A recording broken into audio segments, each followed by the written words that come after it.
Okay, well I did think of this as a workshop, but I'm now thinking of it more as a slightly subversive collaborative construction framed in cognitive linguistic questioning of certain essential metaphors fundamental to our teaching. So see how much I've progressed already this morning. But it's about creativity, and actually creativity, Ken, I think it's a word to be passed into service, like perhaps a bowl or a blade might be passed into service.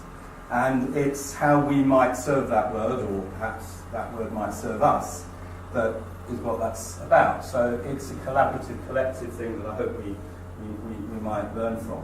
So it's going to have 4 parts. There's number 1, there's number 2, there's number 3, there's number 4, you can see them. And it's around this difficult idea that we're all engaged with, because I wouldn't be at all surprised if nearly all our module criteria didn't have the word creativity in it somewhere. And yet it's a deeply contested term, and there's all sorts of problems which are way beyond what I can go into here, other than in the way I'm going to go into it. So first off, perhaps I'd like a little contribution from you. So perhaps you want a moment to think about it with your newfound friend. What might an image of creativity contain or look like? What might it? Not what is it going to, but what might it? Just some of the things you might choose to put in it. If you're having to draw creativity, and perhaps I better be a little bit clearer, you're going to have to draw it. It might be diagrammatic. The thing is, we're not going to use words. Okay, we're just going to draw it without words. So it's going to be images primarily.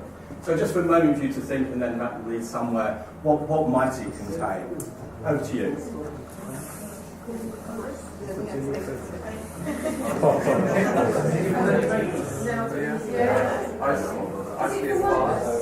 Well, you're going to come up with one drawing between 2. We're going to talk about it first. Yeah, we're talking about it only now.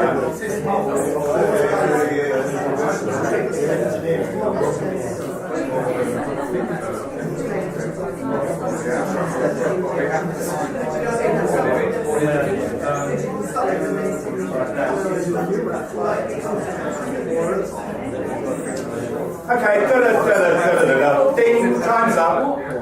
Time's up, that's what teachers do. We get you talking about things and then we stop you from talking. Okay, so if we could just go around and see if we can get as many different contributions. So we're looking for different contributions. And perhaps Goran and Co, could you start us off? And Jane? Well, we just said every word there is, really. Every word there is, thank you. So it went from, is it in the ground, is it in the air, is it flying, is it down, is it round, is it a full stop, is it a thing with feathers? Okay, so qualities I'm taking from that, yes. Some visual qualities, okay. And Jane? I think it's all about tools of creativity. Tools of creativity, so the actual tools. Yes. Cameras, paintbrushes, one of those things, keyboards. Yeah, okay, great, thank you. We discussed 2 things. The classic symbol of creativity, which is the light bulb. Light bulb, yeah, absolutely. Then I thought, actually, it's not very narrow and sort of linear. So then I went to the other extreme and thought of an explosion. Okay, cool. Creativity is an explosion of something. It's sort of marks on a page. Marks on page. Just that potential, and not putting it down because you can't put it down. I'm going to take that as almost like abstract. This might be just, not have recognisables that you might recognise, associate the qualities out there in the world. It might be internal to itself. Okay, great, thank you. It kind of said what it wasn't, and it's not structured. Right. So whatever this drawing is going to be, it's not going to be structured. Yeah. That's interesting. An unstructured drawing. Okay, that's great, thank you. We struggled with it. I was proposing that we could use some sort of metaphor, visual metaphor, and I was thinking about growth. Well, something organic, yeah, which is, I know, something that's close to your heart, so yeah. So it's a spider. It is already is a spider. So some people won't do it, yeah, okay, already is a spider. So we were talking about building, constructing, and webs of creativity and drawing things together. Right. And so we jumped the metaphor of the spider and hole. Jump the shark. There are things caught in the web. Some of them are flies, and they're nasty things, but also pretty things that have been caught. So they're not always. Well, that's excellent. And what I'd like your reward for jumping the gun on the task is that when you do your drawing, I'd like to be completely different from that drawing. So, next, please. We didn't get very far. We just sat there. You're allowed. my moment of silence there. Mine was kind of representational, it was a bit like yours really. I started off with a circle, kind of contained, and then there doesn't need to be an arrow, but then just a dot. Okay, I'm taking from that quite recognisable shape, so there's a language already there that you're going to... Okay, well, I just want to give you some thoughts which might slightly expand that before we go into the drawing. I want to talk about some models that exist already, and you could probably visualise a linear model. Yes, you start somewhere with something, goodness only knows what, and you arrive somewhere with something else, goodness only knows what, and there's things happen along the way. We could also, having taken that model, you can imagine a more complex model, where that might go off in different directions and not in actual fact be linear. So the inevitability of the arrival at a certain point is actually disrupted. It might be organic in that sense, that the spiral, which we see lots of spirals, we think the spiral is organic, that might work. And it might, as has already been mentioned, it might be sort of metaphoric. It might use something that's already there to create. It's not this thing, but it's like this thing. Yes, okay. In terms of ideologies, which I think are really quite important, because I would argue that ideologies of creativity, you might be engaging either to construct or to subvert something about the idea that an ideology of creativity, so the pre-modern idea, is often argued as being about a truth which exists already out there beyond the individual. So the creativity of early Christian monks was not to invent anything at all, actually, but was to reflect the reality of what heaven was through their creative process. Yes? And in that, to the extent they're imaginative, they're outside of what was supposed to be going on. Hence you get the marginal images in medieval texts, which are all the rubbish that's gone to the edge and where madness begins.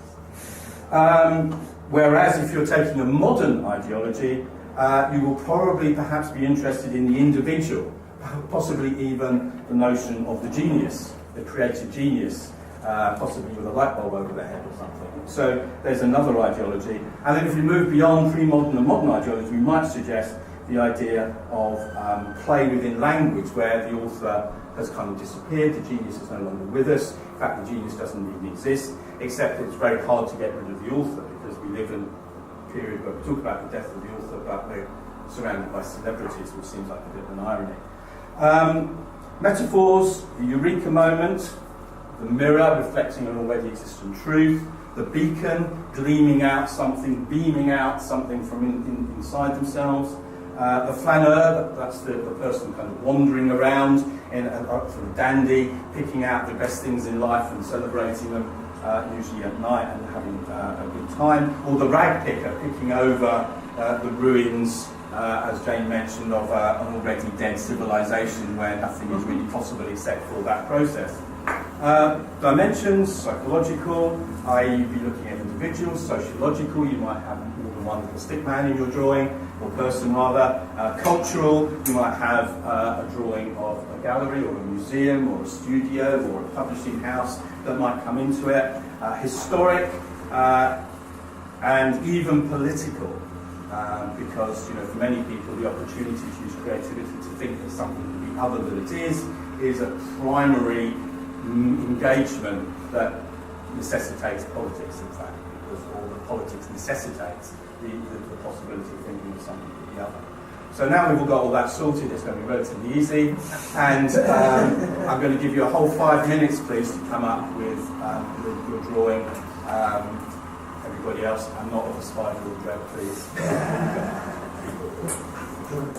And what I'd like you to do individually now is to pick out one drawing, not your own, that you think is significant in some way. Okay? And be ready to talk about it. So just walk around and look and pick out one drawing that you think is significant.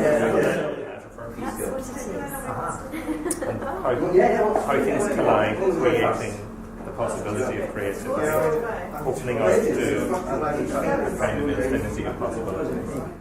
But I just wonder if anybody wants to note anything about what they saw, or in fact, probably anything at all.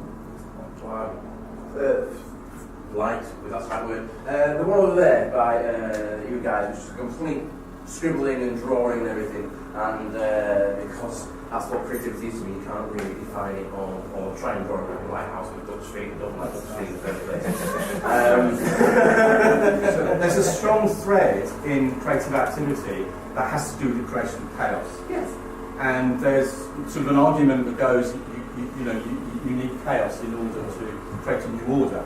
And the kind of revolutionary idea of creativity is very much tied up with the notion of creating a revolution, attacking the academy, being angry about something, destroying something in order to build again. So I think that's an example of an idea that's been generated visually that has a kind of quite a long history within notions of creativity.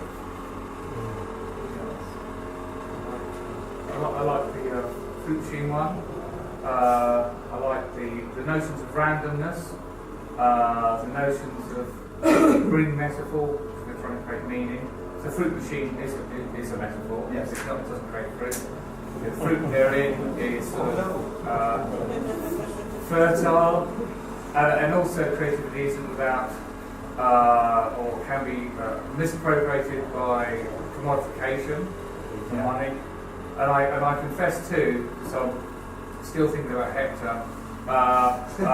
Unfortunately, I did see the cherry started to turn into a pair of genitals. Yeah. At that point, I moved on. But that creativity in terms of progress. That's changed the metaphor I was going to use instead. But I think, pedagogically, it might be about saying someone will keep pulling the handle. See what happens. Keep pulling the handle. It's not a one-off thing. You have to get in there. You might have to spend something. I think you also wanted to say something about that sense of constant gamble. How much time and how much money you're plowing into this thing? It seems pointless. And then when you get two cherries, you hold them and you keep it one more time and try and get three. But that sense of you're engaged with something with there's no real necessarily. You might run out of less funding. Just one thing was it sort of appears linear as the fruit comes down, or I presume inside there's a circle. And the first thing I thought when you said creativity was just a circle, and I don't know why, but I don't know. So there's a sort of circular within the rectangle of the fruit machine. There's kind of circular actions going. I guess the irony about a fruit machine might be that there's nothing at all to chance in the fruit machine. But just that might just be a slight icing on the cake. Just have we got time for one more? Yeah. I quite liked Tim and Jamie's one over there. There's snakes and ladders, but going against the grain, so climbing up the snake and going down the ladders. It's kind of distorting the whole kind of. You can't contain creativity. You kind of go against anything which contains it. And subverting, isn't it? For me, it's being given tools to do a specific thing and using them in a different way from the way that they're being presented to you, and being able to see that when it's just presented with a formulaic kind of heavy prescribed way of action.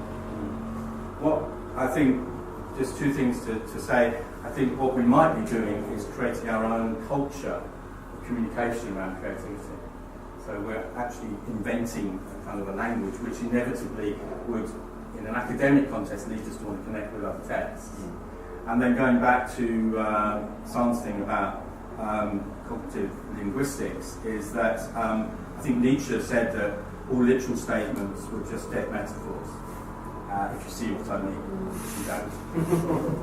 And then one of my favourite poems, Wallace Stevens said, we escape cliche through metaphor. Which I also think is quite interesting. So, that's it. Thank you very much for your involvement. Thank you.